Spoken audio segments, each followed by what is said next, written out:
ভাই আমি যখন প্রথম ভিডিও বানানো শুরু করেছিলাম না, লোক আমাকে অনেক কিছু বলেছিল, অনেক কিছু বলেছিল, অন্যায় ধরনের নানা কথা, বললে ভাই বলা যাবে না। কিন্তু তাও ভাই আমি তাদের কথা একটু মাথায় নিইনি, এক কানে শুনেছি, এক কানে বেকায় দিয়েছি। কেন ভাই আমি জানি যে আমি কী করছি, বা আগে যাই আমি কী করব, আগে যে আমার কী কী জীবনের মধ্যে হাসিল করতে হবে, বা কী কী আমার দরকার, সেইগুলা ভাই মাথা রাখিয়ে প্রতিদিন আমি ভাই ভিডিও বানাতে শুরু করেছি। ভাই কাজ তো ভাই আমিও করি। এবার দেখ, এই হোটেলটায় কাজ করি, রুমের কাজ করি, বুঝলিস তো, রুম ক্লিন করেছি রে, এখানে ভাই আমার 15,000 টাকা মাইনে দেয়। এইটা আমার একটা সাইড ইনকাম। আর একটা চাই যে না ভাই একটা সাইড ইনকাম আমার হয় না, 15,000 টাকা আমার হয় না ভাই, 15,000 টাকা আমার ফ্যামিলি চলে না, সেটা একমাত্র আমি জানি। কেন ভাই আমি ঘরের বড় ছেলে, বুঝলিস তো, একটা বড় ছেলেই বুঝতে পারে পরিবারের চাপ কতটা হয়, বা পরিবার থেকে কী কী টেনশন দেওয়া হয়, সেটা 18 বছর পর থেকেই বুঝতে পারা যায়।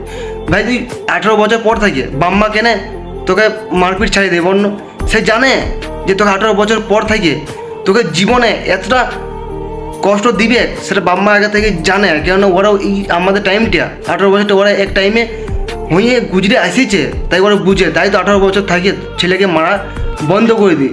কেন? ওই জন্যে তুই বাম্মা চায় যে না আমার ছেলে সফলতা হোক, আমার ছেলে কিছু করুক, আর সেটা ভাই করার চেষ্টা কর। আর তুই যদি না করিস ভাই, তাহলে আর কে করবে রে বল? আবার একটা কথা মাথায়, তোর বাবা ভাই বুড়াচ্ছে, তুই কিছু সিরিয়াস হয়ে যা, না তুই মাগের পেছনে ঘুরি বলবি, বাস তোর টাইম বরবাদ, তুই পরে গানে মারাই যাবি। আমি বলে দিলাম, তো যদি কিছু করছিস তাড়াতাড়ি ভাই করে দে। 2026 চলে এসেছে, 2025 চলে গেলো, দেখতে দেখতে 2026টা চলে যাবে।